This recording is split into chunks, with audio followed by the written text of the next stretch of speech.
Hello students. तो हम वही चौथे पॉइंट पे आ जाते हैं, बहुत ही इंपॉर्टेंट वाला। हम लोग अभी देख रहे थे कि कार्बोकेटाइन की स्टेबिलिटी थोड़ा पढ़ चुके हैं। Next very important is your carbon free radical. इसके ऊपर हम आप लोग डिस्कस करेंगे ये चीज़। पहले तो बताते हैं कि कार्बन फ्री रेडिकल होती कैसी है। ये एक्स वाई जेड ये एक ऑर्बिटल होती है जिसमें एक अनपेयर्ड इलेक्ट्रॉन होता है। तो फर्स्ट ऑफ ऑल हमने इलेक्ट्रॉन्स आते हैं, इसके अगर कैरेक्टरिस्टिक्स हम लोग पढ़ना शुरू करें तो कैरेक्टर्स में पता चलता है कि this is got 7 electrons in total, जिसमें से एक आपका अनपेयर्ड इलेक्ट्रॉन होता है, वन अनपेयर्ड इलेक्ट्रॉन। और ये पता चलता है कि अगर आपका अनपेयर्ड इलेक्ट्रॉन है तो definitely this will have a paramagnetic behaviour. This will have a paramagnetic behaviour. Paramagnetism show करेगा अनपेयर्ड इलेक्ट्रॉन रहने के कारण। चौथा बहुत ही इंपॉर्टेंट पॉइंट है कि ये भी एक इलेक्ट्रोफाइल के जैसे ही बिहेव करना शुरू करता है। Why it is an electrophile? Is it complete octet? 8 electron है क्या? नहीं है, 7 इलेक्ट्रॉन है। So it is a case of again incomplete octet. और ऐसे केस में आप लोगों को पता चलेगा कि दिस इज एन इलेक्ट्रोफाइल। कभी भी इलेक्ट्रॉन कम हो तो उसको इलेक्ट्रोफाइल मान के चलो। एक बात जरूरी याद रखना है बच्चों कि this is completely a neutral compound. ये एक पूरी न्यूट्रल कंपाउंड है। इसमें कोई पॉजिटिव चार्ज या नेगेटिव चार्ज ऐसा कोई चीज नहीं रहते हैं। और एक इंपॉर्टेंट पॉइंट आ गई कि इसमें sp2 हाइब्रिड कैरेक्टर ही है। अगर sp2 है तो हमको पता है कि इसका स्ट्रक्चर क्या होना पड़ेगा बच्चों, ट्राइगोनल प्लेनर। फिर से बताते हैं, इसका स्ट्रक्चर होना चाहिए trigonal planar. So these are very very important characteristics. इसके ऊपर हम लोग डिस्कस करेंगे। देखिए बच्चों, एक ध्यान में रखिए कि ये इलेक्ट्रॉन एक्सेप्ट नहीं करता। This is not an electron acceptor. Direct pure electron accept नहीं करता, इसलिए इसको डायरेक्टली हम लोग ल्यूइस एसिड नहीं बोलते। It is not considered as a Lewis acid. बहुत डिफरेंस है, कार्बोकेटाइन को हम लोग ल्यूइस एसिड मानते हैं, इसको नहीं मानते। रीजन है कि इसके पास ऑलरेडी न्यूट्रल चार्ज है, इसके पास और ज्यादा इलेक्ट्रॉन लेने की टेंडेंसी बहुत ही कम होती है। हाउएवर ये बहुत ज्यादा रिएक्टिव होता है, it is very highly reactive, लेकिन इसको हम लोग कभी ल्यूइस एसिड नहीं मानेंगे। ठीक है, तो नोट कर लीजिए बच्चों। अभी हम लोग उसके ऊपर स्टेबिलिटीज के ऊपर डिपेंड करेंगे। नोट कर लिया होगा शायद। तो अभी हम लोग यूज करते हैं नेक्स्ट वाला स्ट्रेटेजी जो हम लोग यूज किए थे कार्बोकेटाइन के लिए, अभी फिर से यूज करते हैं यहाँ पर। तो इसकी स्टेबिलिटी जो है, इसकी स्टेबिलिटी डिपेंड करेंगे, it is directly proportional to plus I effect. पिछले वाले केस के जैसे इसके पास 8 इलेक्ट्रॉन नहीं है, कम है, so directly proportional to plus I effect. लेकिन it is inversely proportional to minus I effect. मतलब जितना माइनस आई इफेक्ट कम होगा उतना स्टेबिलिटी बढ़ेगा, जितना प्लस आई इफेक्ट ज्यादा होगा उतना स्टेबिलिटी बढ़ेगा। लेकिन माइनस आई इफेक्ट ज्यादा हुआ तो स्टेबिलिटी क्या होगा, कम, inverse. And plus I effect बढ़ा कम हो गया तो स्टेबिलिटी इसका भी कम हो जाएगा। So it's majorly governed bye same things. वैसे सेम चीज जैसे कार्बोकेटाइन की स्टेबिलिटी हम लोग यूज करते हैं, इसके लिए भी हम लोग यूज करेंगे। ठीक है, तो पहले क्वेश्चन पे आगे रहते हैं हम लोग। क्वेश्चन नंबर 1 पे हम लोग आएंगे। CH3C, यहाँ पर भी CH3, यहाँ पर भी CH3, ये फ्री रेडिकल आ गया। फिर यहाँ CH3, यहाँ CH3 और यहाँ फ्री रेडिकल, यहाँ H आ गया। फिर CH3, इधर H और फ्री रेडिकल, और इधर तीन तरफ से आपका CH H हाइड्रोजन ही होंगे, लेकिन यहाँ फ्री रेडिकल। फिर से हम लोग डिस्कस करते हैं। इस मिथाइल पे प्लस आई इफेक्ट है एक तरफ से, इस कार्बन फ्री रेडिकल पे दो तरफ से प्लस आई इफेक्ट है, इस फ्री रेडिकल पे तीन तरफ से प्लस आई इफेक्ट है। क्योंकि इसके पास 7 इलेक्ट्रॉन है, इसको इलेक्ट्रॉन थोड़ा बहुत चाहिए। So in that case we will say कि इन चारों में से सबसे ज्यादा प्लस आई ये डाल रहा है तो ये ज्यादा स्टेबल होगा, फिर सेकंड ये ज्यादा स्टेबल होगा, फिर ये। मतलब अगर इसको A, B, C या D कंपेयर करें तो A सबसे ज्यादा स्टेबल, फिर B, फिर C और फिर D। तो मैं बच्चों, जितना ज्यादा प्लस आई इफेक्ट उतना ज्यादा आपका स्टेबिलिटी बढ़ते जाएगी। कुछ और क्वेश्चंस डिटेल्स में करेंगे अभी हम लोग। जैसे मान लीजिए ये वाला नोट कर लिया होगा आपने, इजी से करिए चीजों को, इतना डिफिकल्ट नहीं है। ऑर्गेनिक केमिस्ट्री इतनी इम्पॉसिबल वाली चीज नहीं होती, आपकी बेसिक्स बहुत ज्यादा स्ट्रांग होना चाहिए। करेंगे हम लोग सब कुछ। ये वाला एक ले लिया हम लोगों ने, फिर हम लोगों ने एक ये वाला ले लिया, और फिर तीसरा वाला हम लोगों ने ये ले लिया। अभी देखिए ध्यान से, यहाँ एक प्राइमरी फ्री रेडिकल है, एक तरफ से इसको इलेक्ट्रॉन मिल रहा है, ये आपका एक सेकेंडरी फ्री रेडिकल है, दो तरफ से मिल रहा है, और ये आपका हो गया टर्शियरी फ्री रेडिकल, ये तीन तरफ से मिल रहा है। इन that case, among this case, this is secondary, this is tertiary and this is the primary free radical. So among these things which are more stable, this is the most stable. अगर A, B और C मान ले तो C will be more stable than B and B will be more stable than A. लिख लीजिए बच्चों, same वाला question ही आपको दोहरा आ रहा है ऐसे।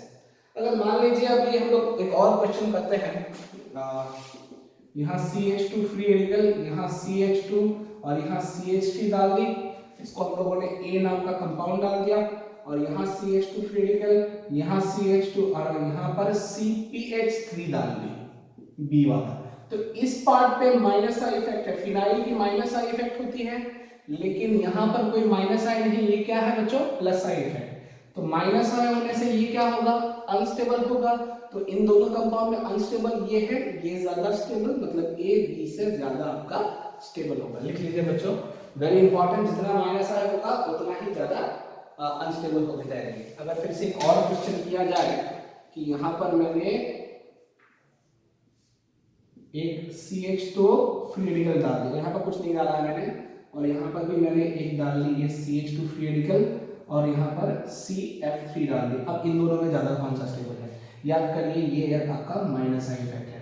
माइनस आई इफेक्ट क्या होता है, अपन लोगों को पता है, हम लोगों को कि minus I effect unstable create करवाता है। तो इन दोनों में से ज्यादा कौन स्टेबल होगा, ये ज्यादा आपका स्टेबल होगा। नोट कर लीजिए बच्चों। चलिए दूसरा एक और क्वेश्चन करते हैं, समझ में आ रहा है ना बच्चों। एक और क्वेश्चन की तरफ आगे बढ़ते हैं अभी।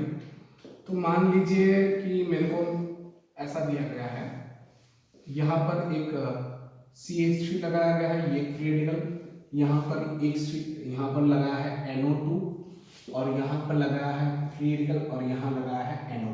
अभी कंपैरिजन में A, B और C, याद करें अभी इन तीनों में से सबसे ज्यादा स्टेबल कौन सा होगा, अनस्टेबल कैसे कंपेयर करें। मिथाइल की क्या होती है, प्लस है, इसकी क्या होती है, माइनस है, इसकी क्या होती है, माइनस है। हालांकि एक चीज पता चल चुका है, one thing we have come to know कि अमॉन्ग दीज थ्री, इन तीनों के भीतर ज्यादा स्टेबल कौन सा होगा, जो प्लस आई इफेक्ट देगा, that is more stable. So in that case A, B, C में सबसे ज्यादा स्टेबल कौन सा होगा, A। B और C दोनों माइनस आए हैं, लेकिन पिछले वीडियोस में हम लोगों ने डिस्कस किया है कि नाइट्रो ग्रुप NO ग्रुप से ज्यादा स्ट्रॉन्ग माइनस आई कैरेक्टर दिखाता है। That's why this will be more unstable, ये ज्यादा स्ट्रांगली पुल करेगा, ये कम स्ट्रांगली पुल करेगा, तो ये थोड़ा बेटर है इससे। That's why C and then it is B. Very important. NO और NO2 में कंपैरिजन बहुत इंपॉर्टेंट होता है, लिख लीजिए बच्चों। दूसरा यूज करते हैं अभी, एक इंपॉर्टेंट चीज फिर से यूज करेंगे इसका दिखाने के लिए। यहाँ पर फ्री रेडिकल, यहाँ फ्लोरीन लगा दी मैंने, यहाँ पर फ्री रेडिकल, यहाँ फ्लोरीन लगा दी मैंने, और यहाँ पर भी मैंने फ्री रेडिकल लगाया, यहाँ फ्लोरीन लगा दिया। अब देखिए fluorine fluorine fluorine, secondary free radical, secondary free radical, secondary free radical, तीनों सब चीज सेम है, लेकिन क्या डिफरेंस है, डिस्टेंस। बता होता है हम लोगों को जितना डिस्टेंस बढ़ता है, माइनस आई या प्लस आई होती है क्या, कम हो जाती है इस पॉइंट पे। इन that case let us assume ये सबसे सामने है, तो ये सबसे स्ट्रांग होगा, ये थोड़ा कम स्ट्रांग होगा, इसमें तो बहुत ज्यादा कम हो जाएंगे। तो अमंग दिस थ्री माइनस आई सबसे ज्यादा स्ट्रांग यहाँ है, माइनस आई जितना स्ट्रांग होगा फ्री रेडिकल उतना क्या होगा, अनस्टेबल होगा।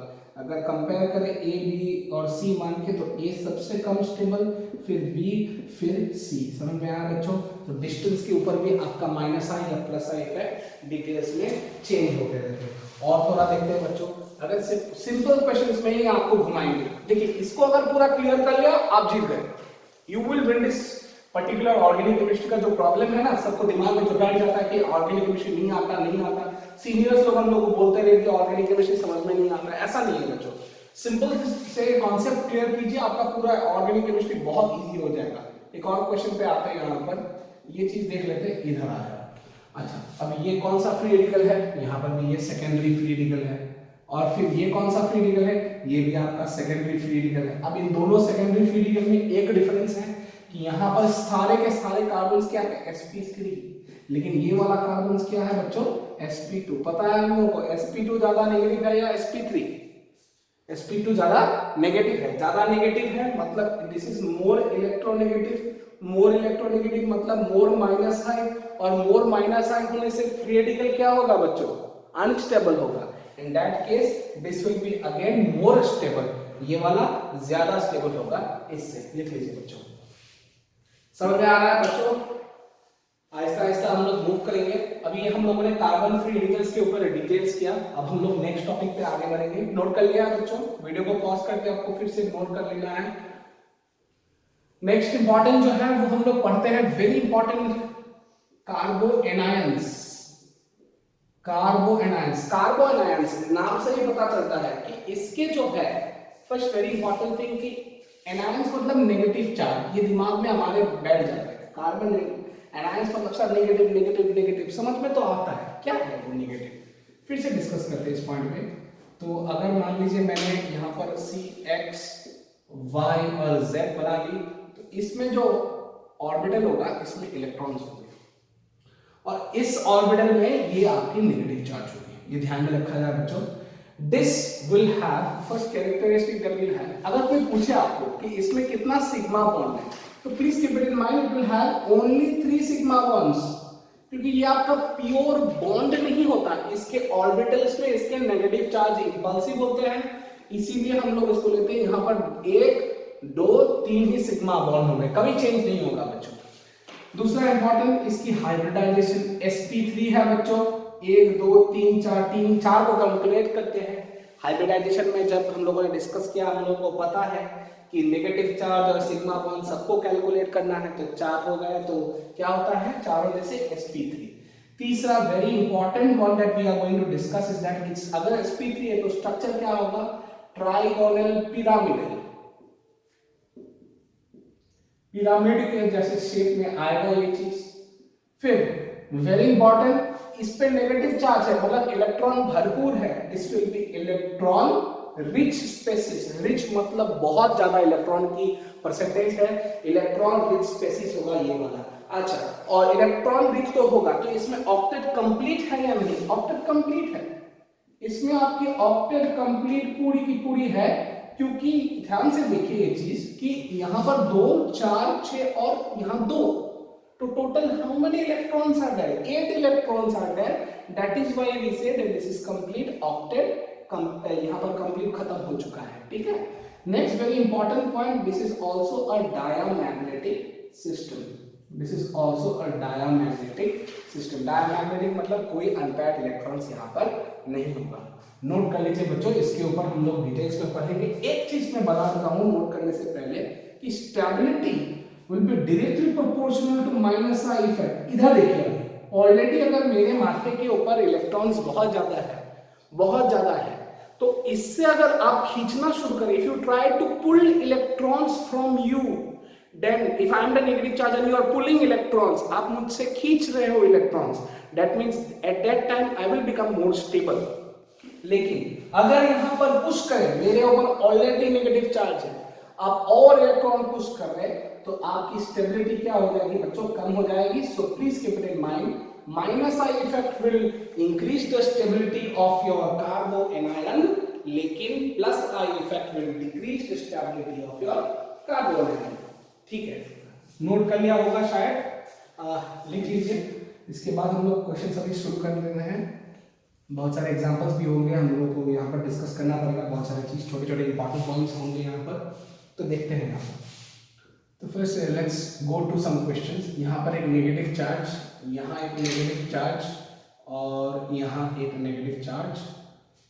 काम करता हूँ मैं ऐसे लिख देता हूँ। अच्छा, अभी क्वेश्चन है कि इन तीनों में नंबर ऑफ कार्बन सेम है, जैसे A नाम का एक कार्बन है, B है, C है, तीनों को कंपेयर करना है कि कौन सा ज़्यादा स्टेबल कार्बन आयन बनेगा। तो ध्यान से देखिए, ये आपका कौन सा हो गया? Primary carbonate. प्राइमरी मतलब एक तरफ से प्लस आया हुआ है, लेकिन इस तरफ 2 तरफ से प्लस है, और इस तरफ इधर इधर इधर 3 तरफ से आपको 3 तरफ से आपको प्लस आई मिल रहा है। तो अल्टीमेटली क्या होता है कि मोड प्लस आई मैंने बताया था जितना ज्यादा प्लस आया होगा उतना क्या होगा, अनस्टेबल होंगे। सो इन तीनों में से सबसे अनस्टेबल होगा सी, उससे ऊपर थोड़ा स्टेबल होगा बी, उससे ऊपर थोड़ा स्टेबल होगा ए। वही क्वेश्चन को अगर आपको साइक्लिक में प्रेजेंट करे तो मान लीजिए यहाँ पर आपको ऐसे नेगेटिव चार्ज दे दे, ये ए वाला मॉलिक्यूल ले लिया, ये फिर से आपको मान लीजिए यहाँ ये दे दे, ये आपका बी वाला मॉलिक्यूल ले लिया, और फिर से आपको यहाँ दे दे तो ये सी वाला मॉलिक्यूल ले लिया। सो यहाँ ध्यान से देखिए, A what type of carbon ion, primary carbon ion, ये what type of carbon ion, this is tertiary carbon ion, और ये वो कौन सा वाला है, सेकेंडरी कार्बन आयन। दोनों तरफ से आ रहा है सेकेंडरी, तीनों तरफ से आ रहा है टर्शियरी, और एक तरफ से आ रहा है प्राइमरी।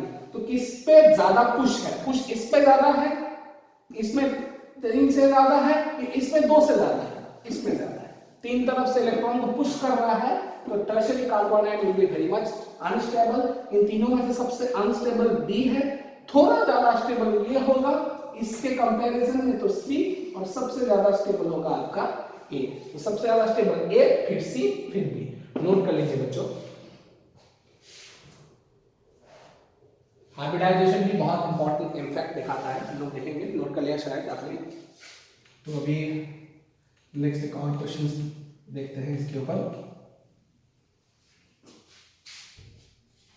अगर आप नेक्स्ट क्वेश्चन को ध्यान से देखें तो HC111C, C इधर नेगेटिव चार्ज, HC111CH, H यहाँ C यहाँ negative charge, HC single bond यहाँ पर लगा दी मैंने, और ये C नेगेटिव चार्ज, तीनों नेगेटिव, तीनों यहाँ पार्ट सेम है, इधर पार्ट सेम है, ये तीनों में डिफरेंस है, मतलब इसमें गोलमाल है आपका। यहाँ पर आपको मेन चीज देखना है, तो कैसे देखेंगे, इस पे देखिए, इसमें sp हाइब्रिडाइजेशन, इस पे है sp2 हाइब्रिडाइजेशन, और इस पे क्या है sp3 हाइब्रिडाइजेशन। बताइए इन तीनों में सबसे ज्यादा इलेक्ट्रोनेगेटिविटी किसकी होती है, sp सबसे ज्यादा इलेक्ट्रोनेगेटिव, फिर sp2, फिर क्या sp3। तो तीनों में से सबसे ज्यादा इलेक्ट्रोनेगेटिव sp, फिर sp2, फिर sp3। तो जितना ज्यादा इलेक्ट्रोनेगेटिव उतना ज्यादा माइनस आई, मतलब माइनस आई भी वही रहेगा ऑर्डर आपका।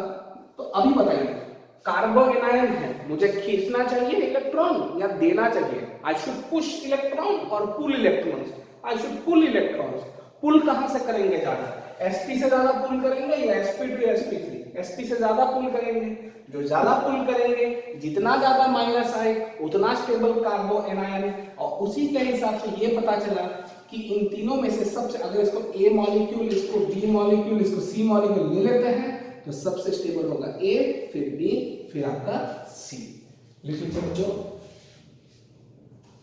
फिर से हम लोग एक और इंपॉर्टेंट क्वेश्चन के ऊपर डिस्कस करेंगे। अभी छोटे छोटे पॉइंट्स है, लेकिन बच्चों आपको डिटेल्स में देखना है बहुत सारी चीज। लिख लिया बच्चों।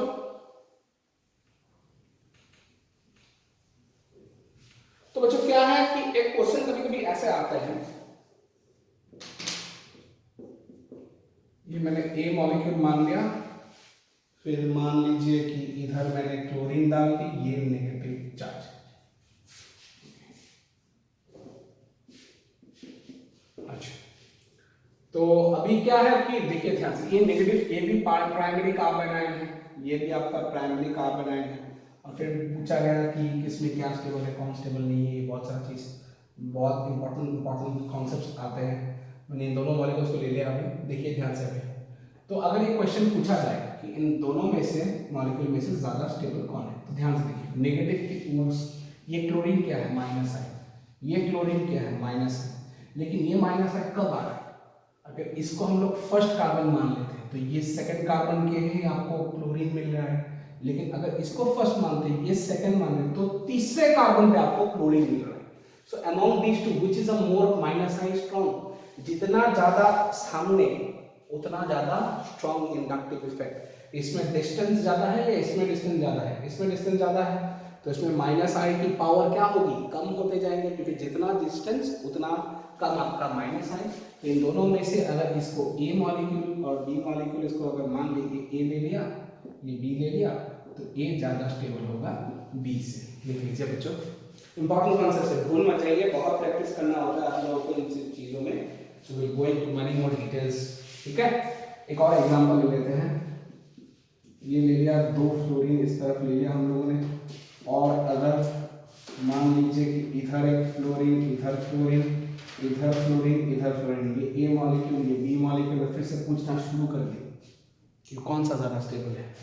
In that case, this is a case of what type of carbon and secondary carbon. ये भी कौन सा secondary carbon है, कौन सा ज़्यादा स्टेबल होगा। अब इम्पोर्टेंस, इधर कितने फ्लोरीन है बच्चों, 2, लेकिन इसमें कितना फ्लोरीन है बच्चों, 4। जितना ज़्यादा माइनस आए उतना ज़्यादा स्टेबिलिटी, जितना ज़्यादा माइनस आए उतना ज़्यादा स्टेबिलिटी। किसका स्टेबिलिटी, कार्बोनाइन। तो बी और ए में ज़्यादा स्ट्रॉन्ग स्टेबल होगा, ए और बी में बी ज़्यादा स्टेबल होगा। लिख लीजिए बच्चों,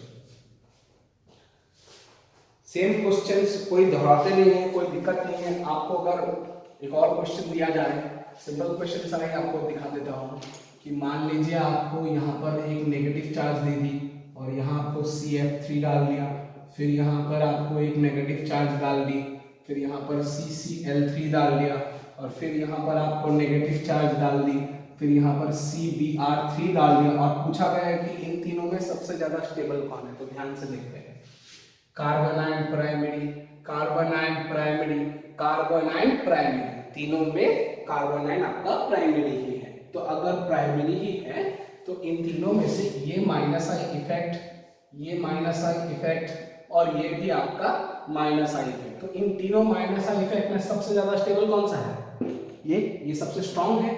जो स्ट्रॉन्ग है वो स्ट्रॉन्ग पुल करेगा, जो वीक है उतना पुल नहीं कर पाएगा। सो इन तीनों में सबसे ज्यादा स्टेबल कौन सा होगा, CF3 वाला, क्योंकि ज्यादा खींच पाएगा, CCl3 थोड़ा कम खींच पाएगा, और CBr3 सबसे कम होगा। ठीक है बच्चों, तो यह था आपका पूरा reaction intermediates, carbocations, carbon free radicals और कार्बोनाइंस की स्टेबिलिटी हम लोगों ने डिस्कस की।